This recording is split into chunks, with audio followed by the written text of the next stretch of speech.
Imagínate que hace 6 años fuiste servidor público o contratista del Estado. 6 años. Y de repente, la Contraloría General del Estado llama a tu puerta y te notifica que va a iniciar una auditoría de tu gestión. ¿Te pones nervioso? ¿Tienes un nudo en el estómago porque no sabes qué puede resultar mal? ¿Y si te dijera que realmente esto no tiene que convertirse en una pesadilla? ¿Y si te dijera que puedes estar preparado para realmente afrontar la auditoría de la Contraloría?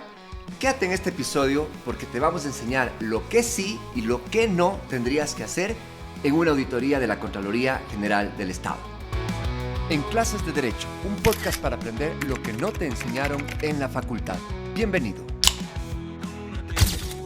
Empecemos por el principio y creo que hay que arrancar entendiendo cuál es el rol de la Contraloría General del Estado. Y es que, claro que vemos con miedo a este organismo de control, pero es necesario porque justamente si no existiría, pues quién sabe dónde se dilapidan todos los recursos públicos que nos pertenecen a todos. Pero entonces en este rol que hace la Contraloría, ella viene a controlar lo que tú ya hiciste. Es decir, hace un control posterior de las actividades que ya realizaste, los contratos que ya firmaste o los documentos que ya suscribiste. Pero hay una regla, hay un estándar que la Contraloría debe seguir y está en la ley. Y si entiendes esto, es el primer gran paso. Cuando el artículo 40, la ley de la Contraloría, nos dice que tenemos que actuar con diligencia y caso contrario vamos a responder los servidores públicos, prácticamente nos dice, haz con la plata del Estado lo mismo que harías con la tuya propia. Creo que con esta primera idea muchos servidores públicos podrán decir, ok, este es el barómetro con el que tengo que analizar lo que hago o no hago. Y no entender esto muchas veces puede implicar que algunos se sientan paralizados y no firmen documentos y digan mejor yo no me meto. Y claro, eso tiene consecuencias. Porque evidentemente los servicios públicos, los derechos de las personas estarán desabastecidos si los servidores públicos no tomamos acciones positivas dentro del marco de la ley. ¿Sí? Y tú dices, no, mejor yo no hago nada porque igual después no quiero tener problemas. Pues te quiero recordar que a la Contraloría se le responde por acción u omisión. Y si quieres nunca tener nada que ver con la Contraloría, lo mejor sería que no aceptes ningún cargo público ni toques la plata del Estado, sea a través de un contrato. Pero si esa no es una opción para ti, entonces pues te aconsejo que mejor te lo tomes con calma y vamos poco a poco entendiendo cuál es el rol de la Contraloría General del Estado. Entender la lógica de la Contraloría General del Estado nos puede llevar, y sobre todo la lógica de los auditores, nos puede llevar a que realmente sepamos cómo actuar en una auditoría. Lo que busca la auditoría no es venir a buscar culpables, lo que viene es a buscar hallazgos. Y los hallazgos prácticamente son una diferencia entre lo que hiciste y lo que debiste haber hecho. Pero hay una fórmula casi que matemática para entender cómo se formulan los comentarios, los hallazgos de los auditores. Y tienen 4 componentes: el criterio, la condición, la causa y el efecto. Si entiendes esta fórmula, probablemente puedas desarmarla. Vamos a explicártela de manera sencilla. A ver, la condición primero es lo que pasó. Digamos, el puente se cayó. El criterio es lo que debió pasar, el criterio, el estándar, la norma, la ley, lo que te dice el deber ser. Entonces, por ejemplo, hay una norma de construcción que establece la cantidad de materiales que debieron utilizarse. La causa es lo que ocasionó la condición. ¿Por qué el puente se cayó? Porque se aprobó una planilla con menores cantidades que las que estaban contratadas. Y el efecto es lo que ocasionó, que normalmente podrá ser un perjuicio económico. Por ejemplo, se perdió la inversión del puente. Entendiendo esta fórmula, podrás identificar que el comentario de la auditoría es como una pared que se construye con estos ladrillos y que si le falta uno, probablemente el comentario no tenga validez. Entonces eso te permite identificar y centrarte en cuál de esos ladrillos es el que está faltando. Por ejemplo, podría ser que la condición, ¿no es cierto?, que es lo que pasó, no es tal cual como lo está relatando la auditoría. O podría ser que el criterio, ¿no es cierto?, el criterio no estaba vigente, es decir, la norma que están utilizando estaba vigente. Creo que entender esto te puede ayudar mucho a saber por dónde vas a tener que emitir tus descargos en la fase de auditoría, que te lo voy a explicar en la siguiente parte de este episodio. Pero finalmente, para ir cerrando esta primera parte introductoria, Me gustaría que tengas en cuenta una clave fundamental, y es que el juicio de idoneidad de la medida que realice la Contraloría General del Estado debe hacerse con los ojos del pasado y no los del presente. Acá quiero explicar algo. Dice Ortega y Gasset que es un error mirar al pasado con los ojos del presente. ¿Cuántas veces no nos pasa a nosotros que decimos, hicimos algo y después decimos, ay, es que si yo hubiera sabido esto, o si me hubieran dicho esto antes, o si es que lo hubiera visto, entonces hubiera actuado distinto? Si es que en realidad debiste haber sabido lo que no sabías, pues es tu error. Pero si no había forma de que hubieras sabido eso, entonces evidentemente no es tu error. Lo que quiero decir acá es que muchas veces los auditores van a analizar, por ejemplo, hechos del año 2019, pero con los mecanismos del año 2025, con la información del año 2025. Entonces, eso es imposible. Por ejemplo, relato un hecho simple que nos ha pasado, y es que cuando hablan de que un funcionario público hizo mal un presupuesto referencial y dice porque no tomó en cuenta que habían otros procesos publicados en el portal con menor precio. Ya, ok, entonces en teoría estaría bien el hallazgo, ¿no? Hagamos el ejercicio. La condición es que evidentemente existieron precios mayores. El criterio es la norma que establece cómo hacer los presupuestos referenciales. La causa es, esto se ocasionó, por la diferencia entre la condición y el criterio se ocasionó, ¿por qué? Porque evidentemente esta persona no consideró los otros procedimientos publicados en el portal y que entonces hubiera establecido un presupuesto más bajo. Y el efecto es el sobreprecio que probablemente existió. Pero entonces ahí a veces hemos detectado que los procesos de contratación pública que se dice que debieron haberse tomado en cuenta, probablemente se publicaron después de la fecha en que esta persona realizó el presupuesto referencial. Entonces ahí tú dices, no, pues pero yo no pude haber conocido esa información, era imposible. Imposible porque eso se publicó después y aquí está la constancia de que se publicó después. Entonces mira cómo ahí evidentemente decimos que la Contraloría no puede mirar al pasado con los ojos del presente, sino que tiene que contextualizarse. Y si no lo hace, nuestro trabajo es hacer que la auditoría se contextualice para que tenga una mejor comprensión de la problemática. En este punto me gustaría recomendarte, hay una película excelente que se llama Sully, es el acuatizaje sobre el lago Hudson, el vuelo me parece que es del 1549. Es espectacular esta película para que entiendas realmente cómo a veces se juzga a las personas sin ver las circunstancias del momento. Y ahí es interesante cómo Sully durante el juicio les hace reflexionar respecto a este punto. Realmente te la recomiendo y de hecho unos fragmentos de la película que yo utilizo en mis capacitaciones para hacer que la gente perciba este juicio de idoneidad. Hasta aquí entonces la primera parte, queridos amigos. Díganme en los comentarios si les está gustando el episodio, si les parece valioso, si es que tal vez eres auditor y dime si es que estamos ubicados bien en lo que estamos diciendo en el episodio, o si es que eres un servidor público, si es que crees que vas a poder poner en práctica estos consejos. Y enseguida vamos con la segunda parte del episodio que promete mucho. Ahora sí, hablemos entonces ya del procedimiento de la auditoría y lo que tienes que hacer y lo que no tienes que hacer. Normalmente la auditoría, después de darte la notificación inicial, pues ahí te pedirá que le brinden facilidades, que le brinden información y te va a cursar requerimientos de información. Entonces te va a decir, por ejemplo, oiga, usted entrégueme este contrato, usted entrégueme este memorando, usted entrégueme esta información, entrégueme los reportes. Lo que desee la auditoría te lo va a poder pedir y lo que sea relacionado obviamente con el alcance de su auditoría.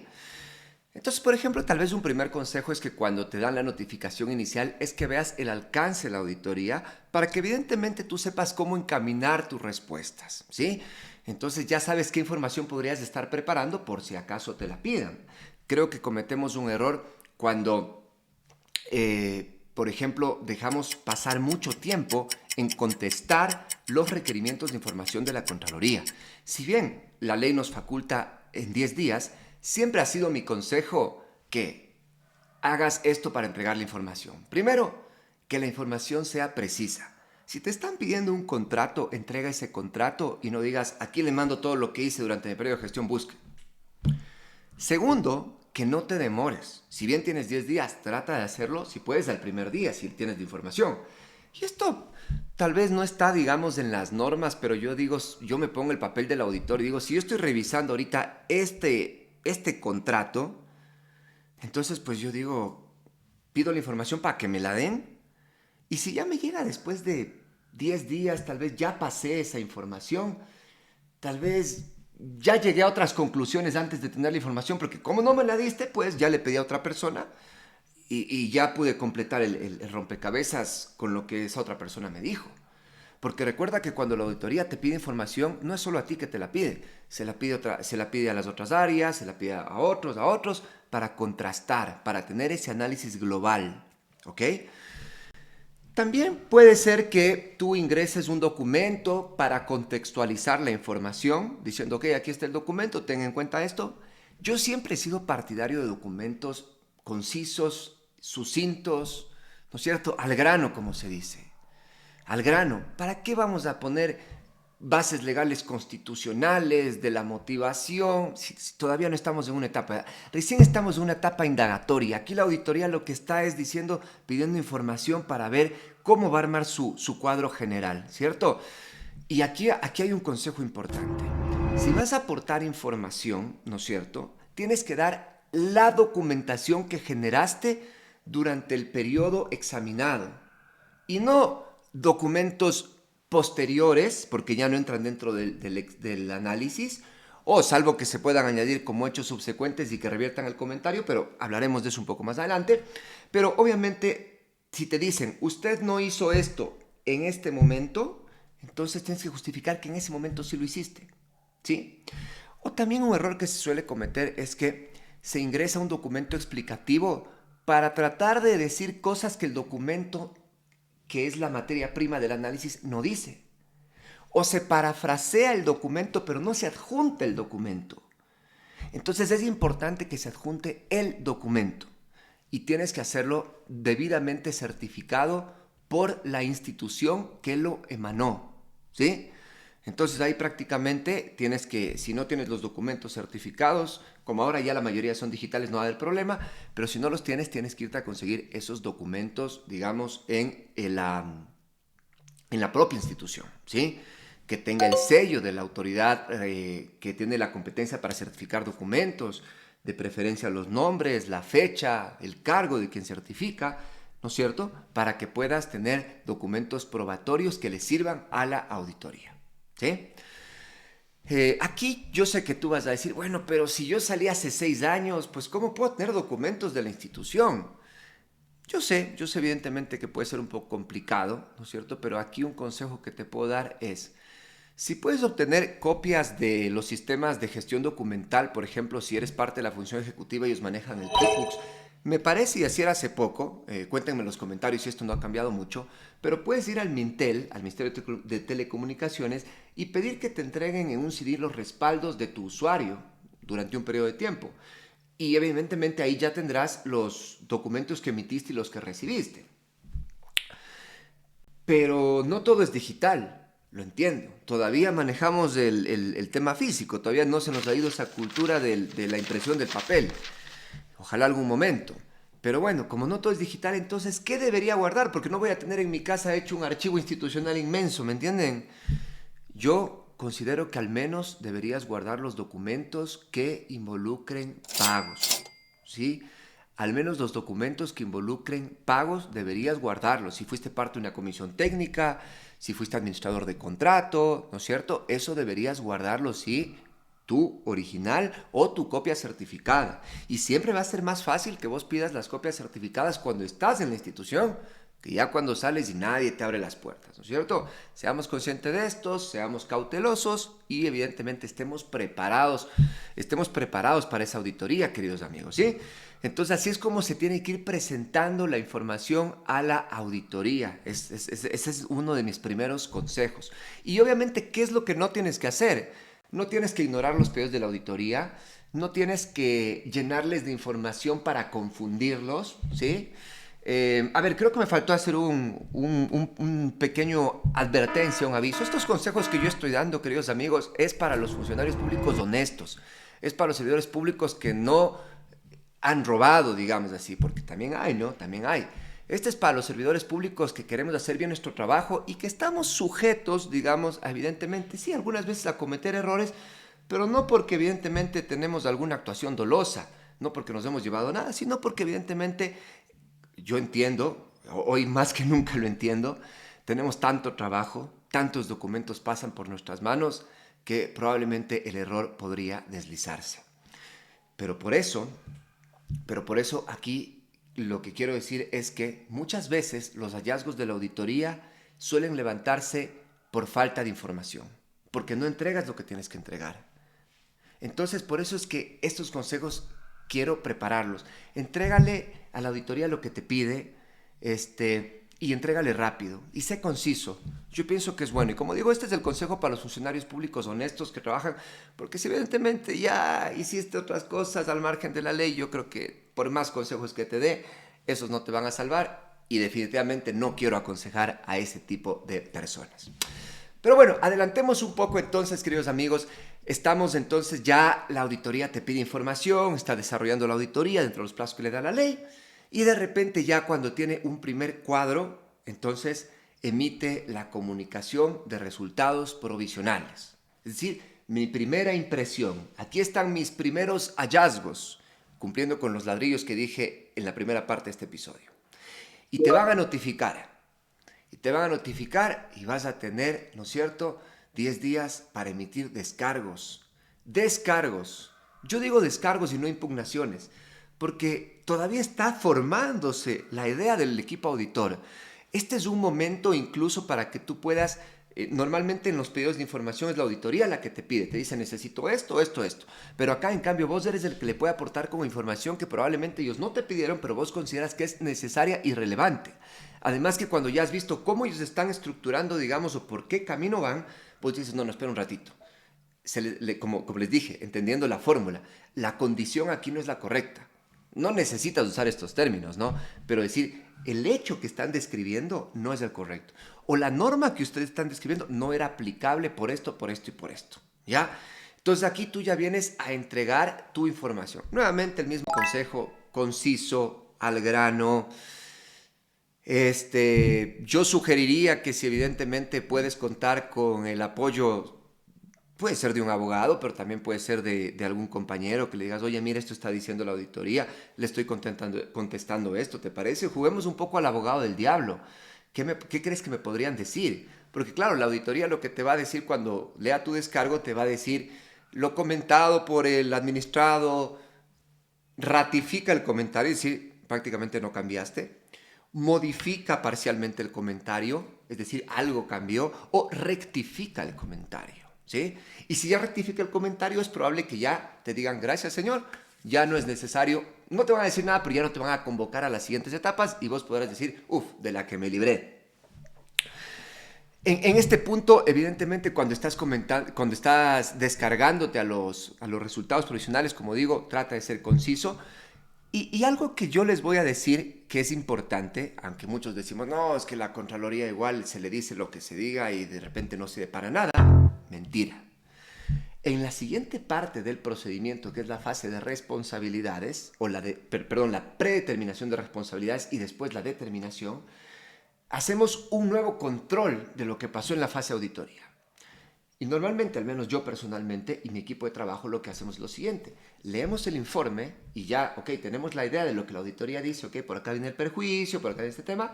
Entonces yo digo, a ver, ¿y qué dijeron los administrados?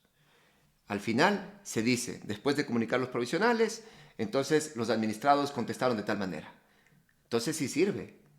Tal vez no convenciste al auditor, pero podrías convencer a las áreas de juzgamiento. Pero para convencer, no vamos a hacerlo a través de interpretaciones subjetivas. No, recuerda que, al menos como se ve internamente y como lo tiene que ver el juez, aquí el técnico es el auditor, ¿sí? Al menos en esta fase, digamos, aquí el técnico es el auditor y el auditor evidentemente, digamos, en el tema de construcción dirá, debiste usar estos centímetros cúbicos de material, etcétera, etcétera. Eso es difícilmente que en la fase administrativa se ponga en tela de duda. Pero, por ejemplo, criterios que sean un poco más fáciles de palpar, digamos, por ejemplo, que digan, no, pero mire, si yo no fui el que firmó ese documento, o yo no hice este tema, o este no era mi cargo, o esta no era mi responsabilidad según el estatuto. Ah, entonces ahí sí son cosas que podemos contrastar. Pero es importante que hagas constar lo medular en la contestación del resultado provisional, porque el auditor no te va a copiar todo el oficio, te va a poner la parte importante. Entonces, si tú pones por ahí cosas accesorias que no tenían que ver, capaz el auditor coge la parte que no era tan relevante y difícilmente las áreas de juzgamiento después lo van a poder ver. Entonces, trata de ser conciso al hallazgo y ataca, como dije, algunos de los 4 ladrillos y en eso céntrate. Y aporta pruebas que sean suficientes y pertinentes. Además, en este punto, otro consejo que te voy a dar, y ato con lo que dije al principio, ¿te acuerdas que te mencioné que el artículo 40 de la ley de la Contraloría dice que vamos a responder por la falta de diligencia? Porque dice, el servidor público será diligente y caso contrario responderá. Entonces demuestra diligencia. Porque aquí hay que reconocer una cosa también. Los resultados pueden ser variables. Yo puedo ejecutar una propuesta, un programa, y puede no darse el resultado. Porque muchas cosas son de medio, no son de resultado. Entonces, ya difícilmente o irrazonablemente si el auditor juzga todo por el resultado. Porque la ley dice que la responsabilidad administrativa y la responsabilidad civil son culposas. Es decir, cuando no hubo diligencia. Entonces demuestra diligencia. ¿Cómo se demuestra diligencia? El esfuerzo, lo que hice. Esto intenté. Recién habíamos tramitado un informe donde había un resultado había un daño que existió y la auditoría les culpaba a estos servidores por no haber reparado ese daño, que no lo ocasionaron ellos. Pues hay más detalles que tendría que dar, pero para que me lo entiendas lo voy a poner así simple. Pero estas personas en sus descargos demuestran que hicieron esto, y la auditoría dice, sí, en efecto, usted recuperó el 68%, pero falta el 32%. Entonces, oye, pero aquí hay diligencia. Si esta persona vino a reparar lo que otro hizo y reparó en el 68%, que hay diligencia. Aquí ya no se cumple toda la tipicidad de la norma para que evidentemente pueda establecer una responsabilidad. Entonces demuestra diligencia. Pero hay una línea, yo creo que ni siquiera delgada, porque yo creo que podemos percibir, entre cuándo alguien es diligente y cuándo no es diligente. ¿Sí? Por poner otro caso, acá nosotros, cuando yo vine a la dirección, quería solucionar un problema que existía. Entonces yo cursé un oficio a otra institución pública para que nos den una información que necesitábamos. Pero a los 8 días no respondían. Entonces digo, mandamos gente a ver. No respondían. Así que yo dije, no, a ver, me voy a personar del tema. Entonces cojo, me busco por ahí quién era el responsable, me consigo el WhatsApp, le escribo, le saco una cita, voy allá, hago reuniones y de repente el problema se soluciona. Eso es ser diligente. No es solo decir, que yo dije, pero no respondieron. No, pero ¿dónde está nuevamente lo que dijimos? Haz con la plata del Estado lo mismo que harías con la tuya propia. Si uno se apersona de sus trámites, ¿por qué no se apersona de los trámites del Estado? Entonces, esa diligencia debe ser demostrada también en el momento en que se haga el descargo de unos resultados provisionales. ¿Y por qué es importante, queridos amigos, perdón que me haya detenido tanto en esta parte, pero me parece tan relevante, que se trate de accionar desde acá? Muchos pensamos a veces que la auditoría es un procedimiento que se puede omitir, decir, no, ya me arreglo en el contencioso administrativo, ya me arreglo en la predeterminación de responsabilidades, ya me arreglo en el recurso de revisión. Pero no, porque recién en esta fase se está formando el criterio de la auditoría. Mira que es resultados provisionales. Entonces, primero que la auditoría es el único que puede analizar la parte técnica. Entonces, como yo les dije, ustedes que son los servidores públicos, los técnicos, los que saben, podrían decirle, porque evidentemente esto pasa, que la auditoría dice, a ver, esto tenía que hacerse así. Yo me acuerdo un caso donde la auditoría había concluido en sus provisionales diciendo, la solución no funcionó porque persistieron los errores cuando ya entró a la fase de producción. Y usted había dicho que ya estaba todo bien. Entonces el servidor público, el técnico, le dice, oiga, sí, pero un ratito. Yo lo que hice fue en la fase de pruebas. Y en la fase de pruebas yo dije que estaba bien. En la fase de producción es otra cosa y esa se firmó después. Entonces ahí la auditoría le dice, tiene razón. Entonces después en una próxima orden de control vamos a analizar cuando ya esté en producción. Entonces mira, la auditoría puede corregir esos temas técnicos porque es la que tiene el conocimiento técnico y se pueden hablar, como se dice vulgarmente, de tú a tú con el servidor público, con el técnico. Pero también no ha formado su criterio. Eso nos pasa normalmente, pues ¿a quién no le ha pasado que a veces cuando está discutiendo con alguien, por más que ya sabe que esté un error, como ya dijo tantas cosas en pro de esa tesis, ya no admite su error y se mantiene en eso? Y dice, voy a seguir en esto hasta que el otro se canse. En cambio, si desde el principio, ya te hacen ver y vos ya no has hablado tanto, sí, tienes razón, cierto, estaba equivocado. Diferente, ¿no? Entonces también tienen que ver que evidentemente los auditores son seres humanos, pues entonces también si ya avanzan más, ya después vos no les dijiste nada de los provisionales, vas y les dices después, porque ¿cuál es la etapa que viene después? Reciben los provisionales y ahora sí el informe borrador. El informe borrador también tienes otra oportunidad para descargarte, pero es más difícil. A la gente no le gusta No digo que no, técnicamente deberían hacerlo, pero también ya pensando un poco en los consejos, como decimos, lo que no te enseñan en la facultad, porque en la facultad te dirán, tienes 5 días para responder al borrador, 10 días para los provisionales, pero no te van a decir esto. Decirte, oye, mejor en los provisionales que en el borrador. Que no pudiste conseguir la documentación para los provisionales. Está bien.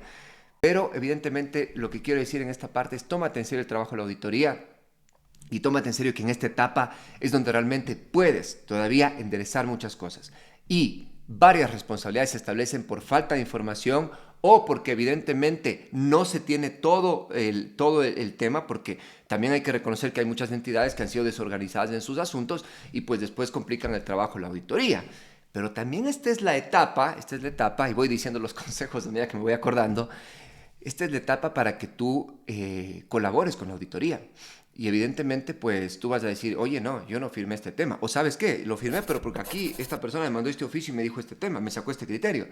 Entonces la auditoría dice, oye, no tenía en el radar esto. O sea, perdón que diga esto, pero aquí vamos a transparentar la gestión pública y yo creo que en la parte de la auditoría es la parte donde uno tiene que medio hasta portarse sapo, como se dice, ¿no? De decir, yo no hice hizo esto de acá. Porque si no, pues te van a ir metiendo a vos por querer proteger a los otros. Y no es de proteger, como digo, estos son consejos para servidores públicos honestos. Es decir, mire, sí, yo hice esto porque yo autoricé la prórroga porque aquí el técnico, el fiscalizador me dijo tal cosa. Ok, eso tiene que ir armado. El resultado de la auditoría tiene que ser un reflejo, una película de lo que realmente pasó. Y para eso, quienes mejor pueden ayudar son los que intervenimos en la gestión administrativa. Con esto, queridos amigos, quiero llegar a la parte final de este podcast, pero no sin antes darles mi último consejo. La tercera parte de este podcast tiene que ver ya con la parte jurídica del tema.